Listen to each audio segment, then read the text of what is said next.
Hey there, long time no see. I'm Kate and it has been 5 weeks since my last video. I hope it's been worth it because it feels like it. This is a big one. The Gaslight District is a new show here on YouTube made by Glitch with only the pilot out so far. If you have absolutely no idea what it's about, go watch it, but if you're stubborn, then I'll give you a little rundown. There are 4 main characters: Mel, Ken, Mud, and Breadhead, all part of a crime family called the Smiling Dead. The Rotlings are their species, with the one human reborn posing as a threat to their immortality, and of course this human is our main character, Mel. They go on a trip to steal the human egg, which is all just a ruse because she's the human, blah blah blah. Go watch the show, there's too much for me to explain. Now onto the sculpture. What I'm currently doing is making the armature for all 4 characters at once so I can scale them correctly. This is a very good example how the order of your process can really affect things later on. As they are all scaled completely out of whack, it means I did have to go back and forth to change the armature size a little bit. If I just went straight in with, say, Mel without scaling the others first, there'd be a high likelihood of making her too small or too big, and I'd have to then redo the complete thing. But if I do all the armature at once, I can make sure that the scale is correct and coherent. Look, I'm someone who just loves jumping in headfirst to a sculpture without a care in the world for the later consequences, but I admit sometimes it's good to take it slow and use my pea brain to think. Once the scale is where I want it, I can start focusing on Mel's details. She's the smallest of the bunch, but I can say her proportions are very fun to make. Trust me, any character with protruding calves is a character I like. Most likely because I like funky styles. Talking about funky styles, something that really got me interested in the show is the art style and griminess of everything. As an artist, I'm a sucker for a unique art style. Glitch, who made the show, have made others you might have heard of, including Murder Drones and The Amazing Digital Circus. I haven't watched Murder Drones, but I have watched TADC and I do love it. But the Gaslight District is so much more up my alley in a lot of ways. Let's just hope it gets past the pilot, shall we? Currently on Mel, I'm making her hands, which are in these little brown gloves, and to make the fingers I use Cosclay, as it's the kind of bendy, flexible kind of clay, and with, you know, little protrusions like these, they can snap off easily, but if you use Cosclay, which can bend a little bit, has a bit of give to it, it's less likely to snap if you touch it. I put them in this sort of like holding out pose, as I will be putting the human egg in her hands in just a minute. I then cut out some extra clay just to put the bottom of the gloves on, as of course it will be blended out from the arms. Usually when I make hands I use Cosclay as it's just easier, except for Breadhead's later on because his hands are so chunky. Her little boots are made of super Sculpey foam so they can hold her up a little bit better later on. I then use my silicone tools and little ball tools and other lines of clay and all that jazz to add the details, like the bottom of the boots, and these little balls which are going to be the little dibbly little thingy bits which hold the laces to the shoes. When making little lines of clay like that, you can use a tool which is like a very thin acrylic sheet which you just rub on top of the clay, and it makes these little lines. They come out a lot neater than if you just roll out with your fingers, so I did use them. They come in a lot of sculpting kits, but you can sometimes buy them on their own as well. Then I make her head, also using super Sculpey foam so that it holds its shape and the details a lot nicer. She has quite big eyes, you know, very big, probably the biggest out of everyone in terms of just the head size compared to it. The scale, should have just said that. And something you might notice on the eyes is the bottom right there on her left eye, it's slightly flicked up. Now this is just an expressive emotion, you know, one eye half shut. It happens a lot in the show itself, but something that I didn't realise until right at the end when I had finished all 4 of the creatures is all of them have one eyelid half shut like that, just slightly lifted up. All of them have it. I think 3 of them have it on their left eye and then Ken has it on his right eye, and I didn't mean to do that, but I did end up doing it, so I guess they're all kind of matching in that sort of sense. This very thin, spiky tool is what I'm going to use next to make the teeth. It's very useful, it can create very tiny, thin little lines, and when you're working with a mouth this small, that can be very important. I just kind of scratch it in there. I don't really count how many teeth there are, nor do I care about if they're even or not, because it's grimy and a bit all over the place. I then place way too much clay on the side of her head to try and make the ear, so I had to cut a big chunk of it off, and then I just shape it out into this eerie shape. And then onto her bangs. I mean, are they bangs? I don't know. Hairstyles. Like, is it a fringe? Is it bang? Is it curtains? I don't know.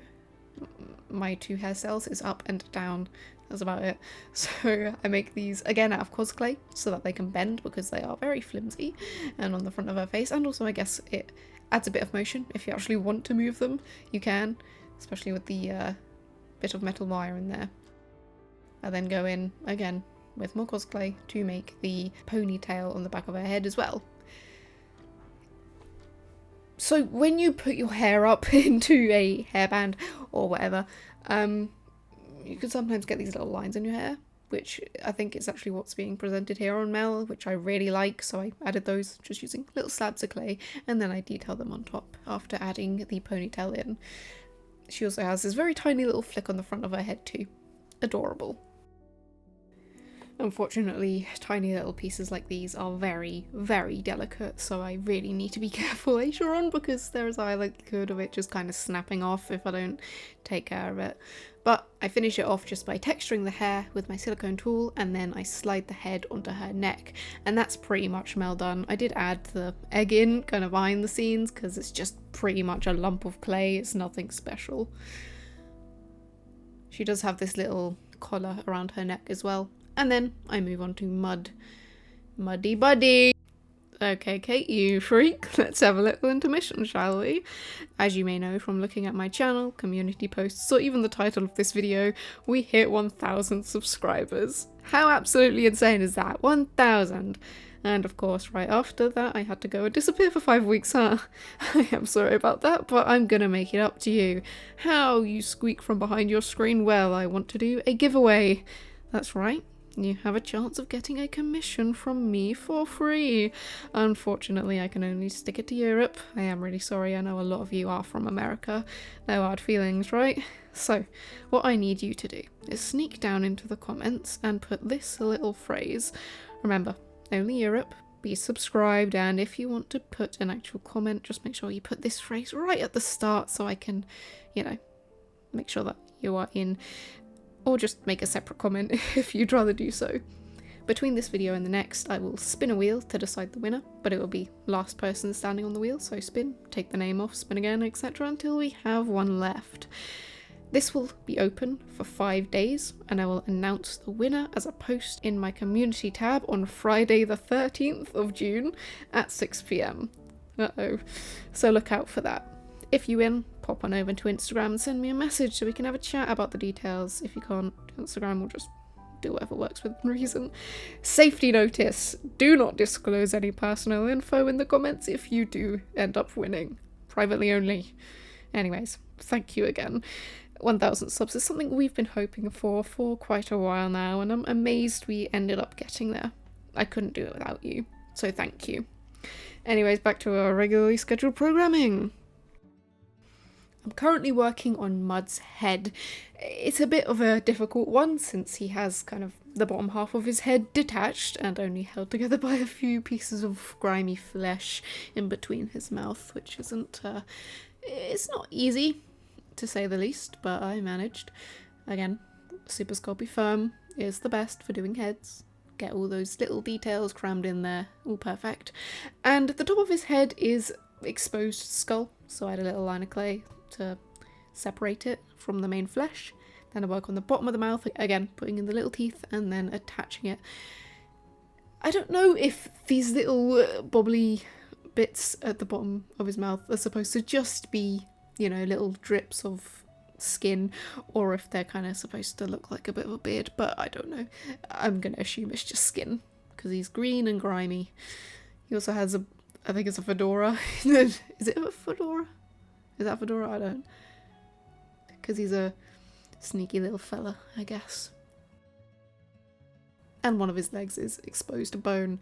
Of course, you can't have a grimy character called Mud without that sort of detailing. Am I right? Let me know down in the comments which character is your favourite out of the four, because I can't tell if mine's Mud or Breadhead, because I love Mud's voice. I also love Breadhead's voice. Breadhead's just a big chunky, silly thing. And Mud is a sneaky guy. I like Mud. I like Mud's vibe. You know, he has a good vibe. Not really. He doesn't actually have a good vibe. He's actually kind of a bad thing.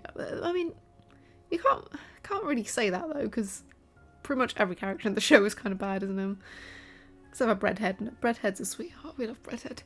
Anyways, these little hands. His middle finger on one of his hands is slightly exposed bone, so I had that detail. And then just, you know, regular grimy old hands for the rest of it.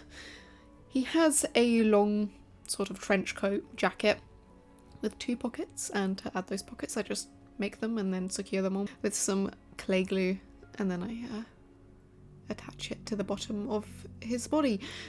When making sort of clothes like this, you do want to just put separate things on. You don't really want to dress the entire character. Back when I first started sculpting, there was one sculpture that I did, and what I did was I made a piece of clothing and tried to dress the character instead of just putting clay on it and shaping it around the character. I tried to actually dress them. Of course, you can imagine it didn't really go very well, did it? Then I started working on Kenny Boy. I keep calling Ken Butcher because he's Ken the Butcher, but I keep calling him Butcher instead of just Ken, or Ken the Butcher. But if I end up calling him Butcher, just know that it's Ken.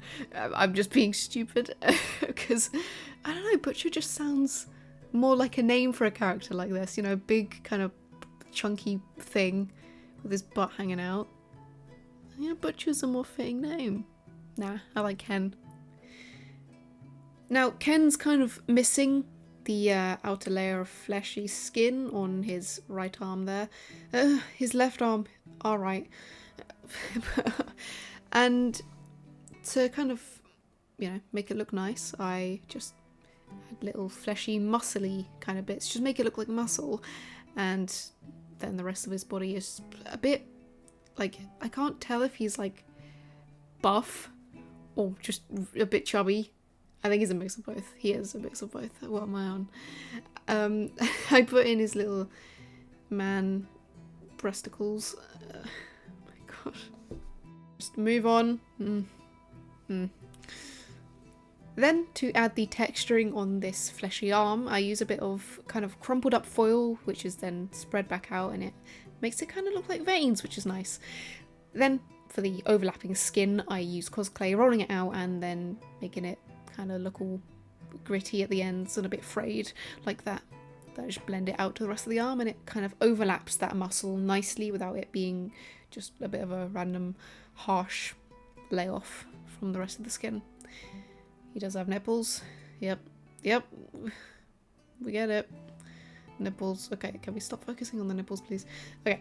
Then he has also a little cut on his arm up there, which I sew in. Well, not sew in, but I make it look like it's sewed in. We're using some teeny tiny, and I mean really tiny, lines of clay.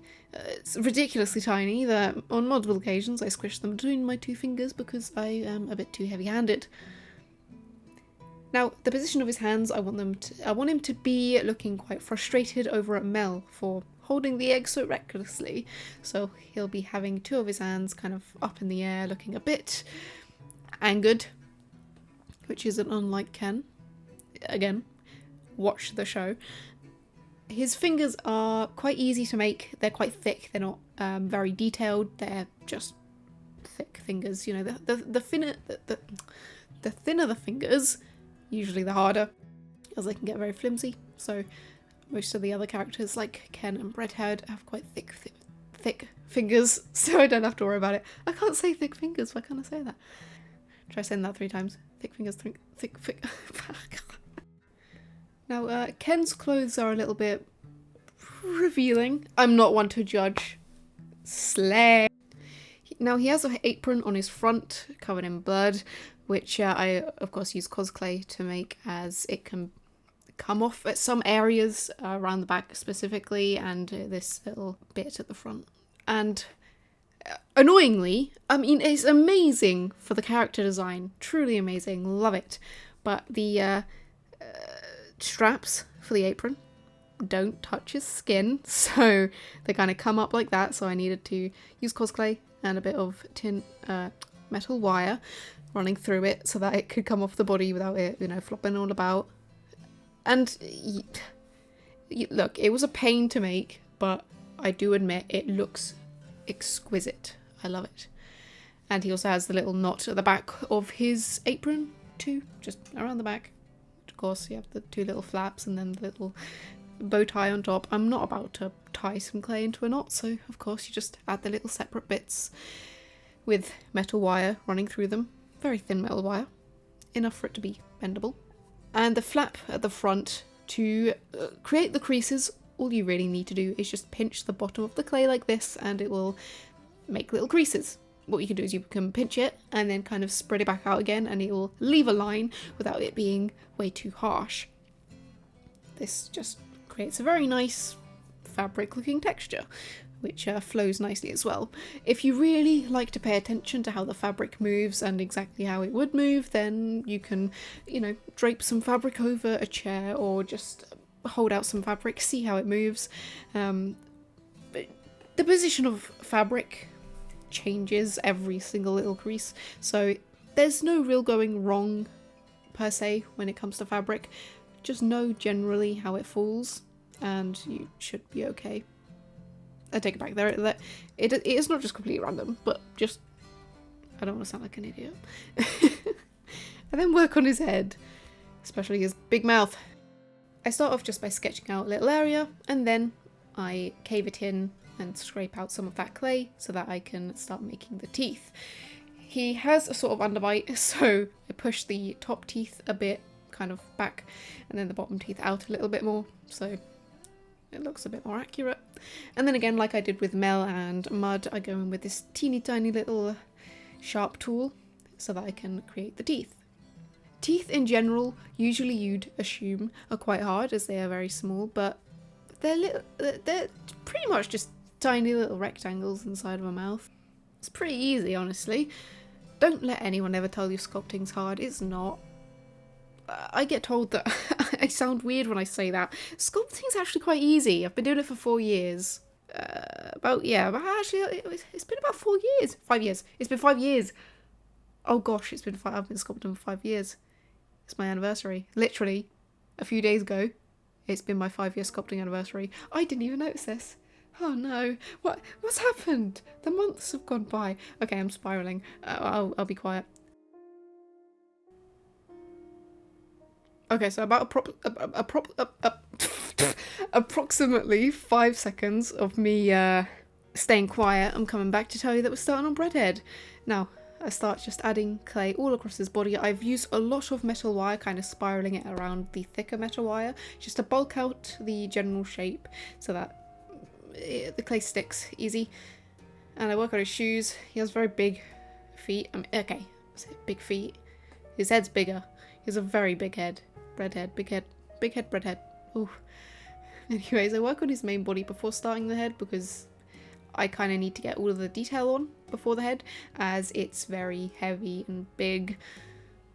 I work on adding the little flaps of his trouser legs, which I just add a little bit more clay. Usually I use Cosclay for that, but because he's so big, I don't really fear it snapping off when it's quite thin down there.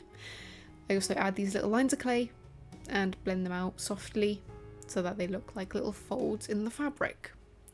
His hands are like little breadsticks, I guess. He has little bits of bread for his fingers and I put them down.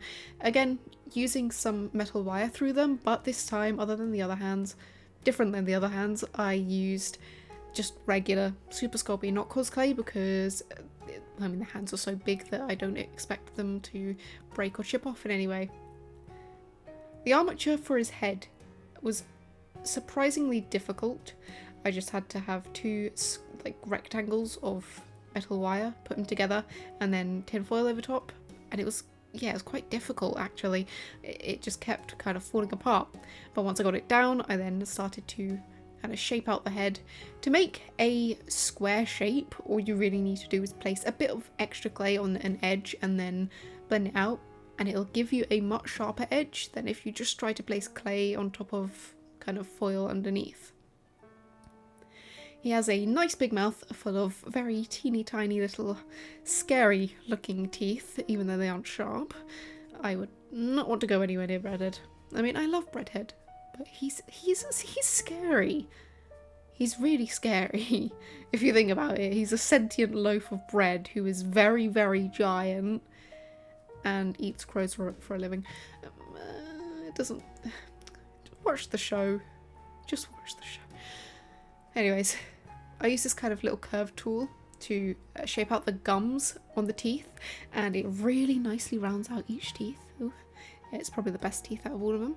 I take it back, I actually think I prefer Ken's.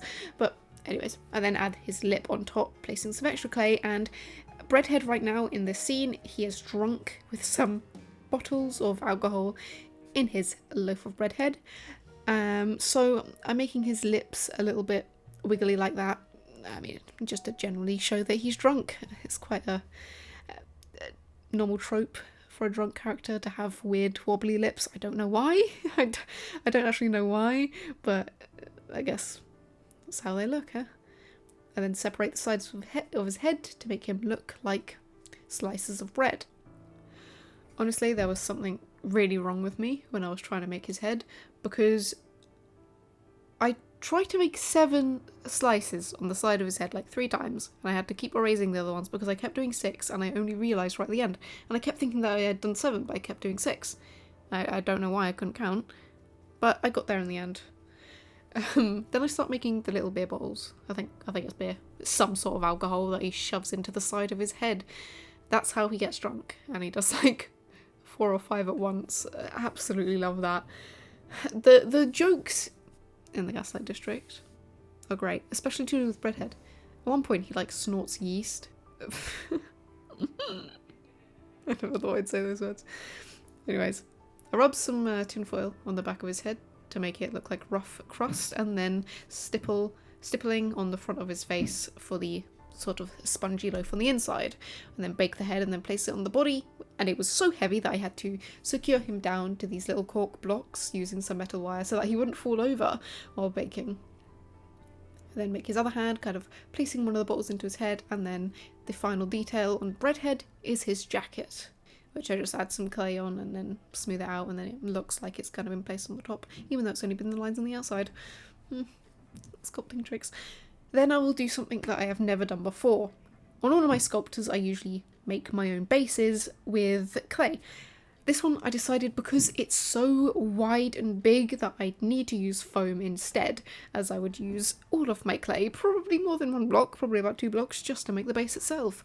So I go in with my Dremel to kind of put in the divots of the planks in, and then this sharper tool to make the kind of grain in the wood. And it ends up looking really nice once it's painted later on, and I'll show you that. I then use this very, very tough glue to secure each of the characters on into the scene. I did sketch out the seam before making this whole sculpture, so I knew kind of where I wanted them to go. Unfortunately, in the background, in the back corner there, something that I couldn't avoid is there is a big blank area. I could have put something there, but you'll see later on what I'll do with it. Then on the base I start painting it with this very like warm dark brown, and as it's quite liquidy, it's, you know, it's a bit see-through at some areas, but no need to fear. I just dry brush on top of it with this very thick kind of straw brush, and it makes a very nice texture on the wood. Dry brushing, don't we love it? When painting the characters, I actually go backwards from the order in which I sculpted them, so starting with Breadhead and ending off with Mel. This very bread-looking colour is just absolutely perfect for Breadhead, so I paint it all over his head and on the palms of his, the back of his hands, not the palms of his hands. And then using a technique called wet brushing, which is where you have a paint which is typically darker, very watered down. You just kind of put it in the crevices and the cracks, and it makes it look all nice and grimy. Or not grimy, it really depends on what kind of effect you're trying to go for. Then with this creamier colour, I paint the inside of the loaf and the insides of his hands, and then the insides of his mouth with red, which I only now realise looks like jam. It looks like jam on bread. Oh, I love that. And his eyeballs, what would his eyeballs be? Whipped cream? Who knows? Eggs? Little eyeball eggs? I don't know what I'm saying. I paint his teeth, and I do another wet brush on top of them, where I just get very watered down paint again, like I said a minute ago. I will paint over top of them to make them a little bit lighter. Just wanted to get those darker colours into the grooves so that each of the teeth are slightly separated from each other and not just one giant white creamy lump. His eyes are very dilated as he is having way too much alcohol for his own good. And then the bottles, I paint a nice dark brown with a bit of a shine to them, and then a red in the middle. And after that red, I also go in with a nice gold touch on top of it. Not any specific pattern or anything, just kind of lines around it, and then a few random shapes on wherever the theoretical front of each bottle would be. Onto his main body, he has the same colour shirt as his head, unless it's not a shirt and it's actually just his chest and his torso. I have no idea, I couldn't tell in the show, but it's the same colour as his head. Anyways, he has black trousers and a nice brown jacket. And then his shoes were a bit confusing. I couldn't tell what kind of colour they were, but I knew that there was at least brown and black. And then on the kind of bulbous front of the shoe, I think it was kind of like this creamy colour. And then I also added a bit of a wet brush on top of it to give it a darker wash. I think it came out quite nice. For Ken, he has a bluish green sort of skin colour.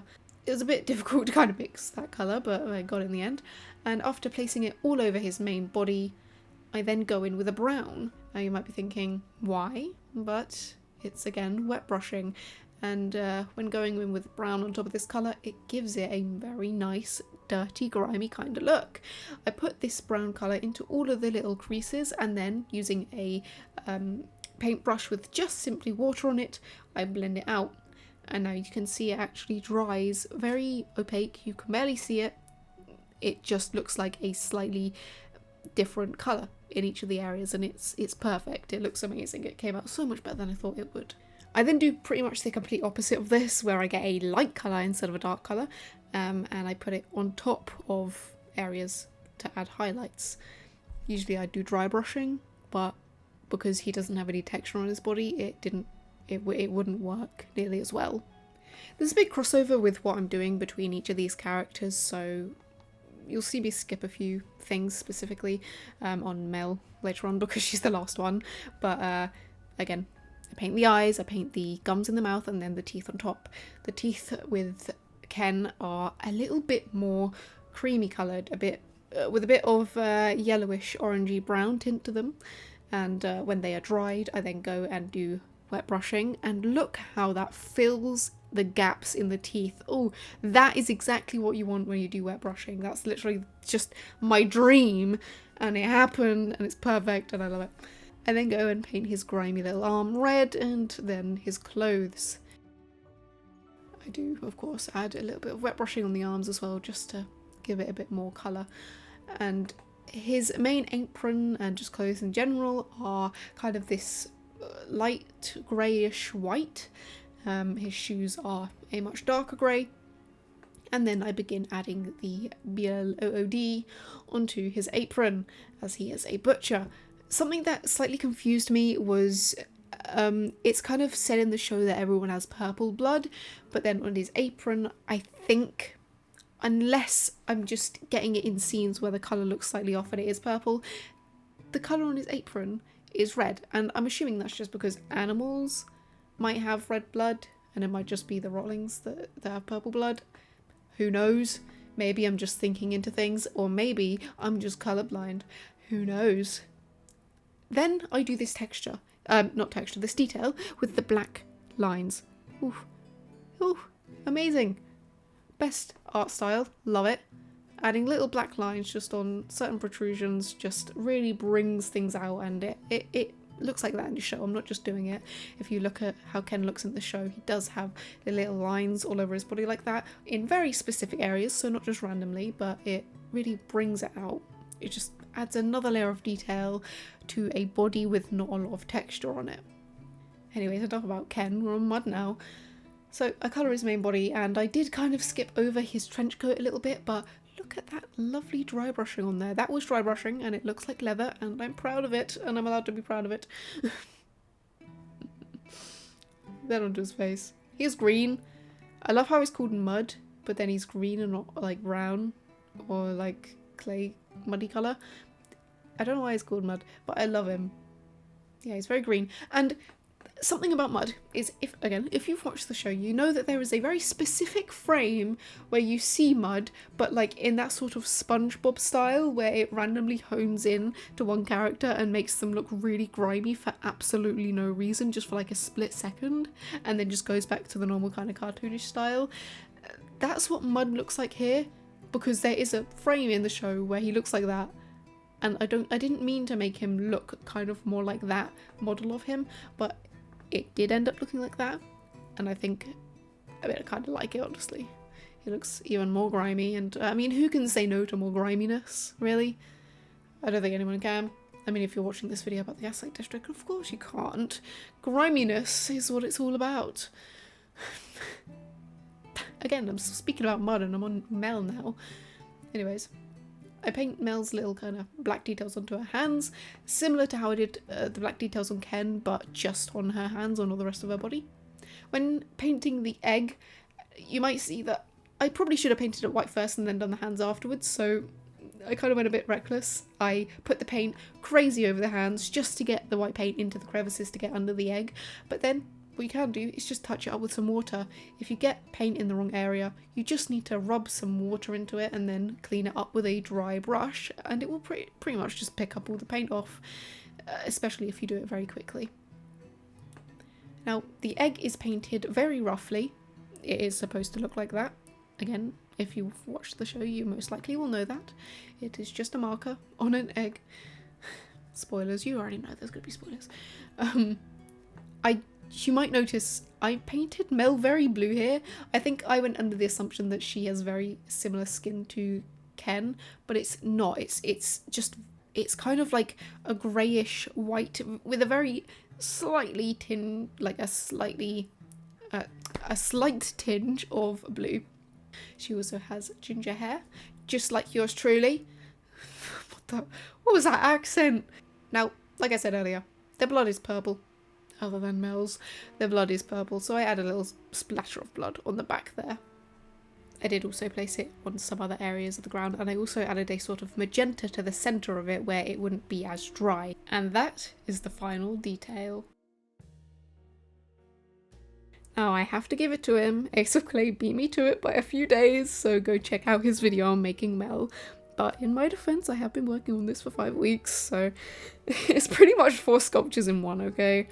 I really appreciate you sticking around. I know it's a long one, 34.5 minutes. It's a bit crazy. And of course, also thank you for helping me hit 1,000 subscribers.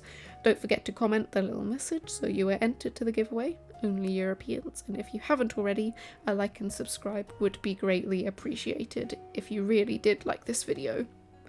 Hey, and go on and give me a few suggestions on what you want to see in the next video. I know at the moment a lot is going on in the gaming and film communities. You've got Grounded 2 in the works, and also Resident Evil 9, as well as a new ocean game called Sea of Remnants, which I'm personally intrigued about, and also the live action How to Train Your Dragon movie, and now a Phasmophobia movie in the making too. There's definitely something there I forgot. Or maybe you want me to make something original, which I would of course be up for as well, because original stuff is always my favourite. If you haven't already, go check out the Gaslight District and some of the other stuff that Glitch has made. They are amazing. Seriously, I love their shows. Always so lively and fun. As fun as a grimy family of weird little things can be. Anyways, I'll see you all next time. Thank you so much for sticking around. And hopefully I'll be back before the next 5 weeks. Can't wait to see you all again next time. Bye bye!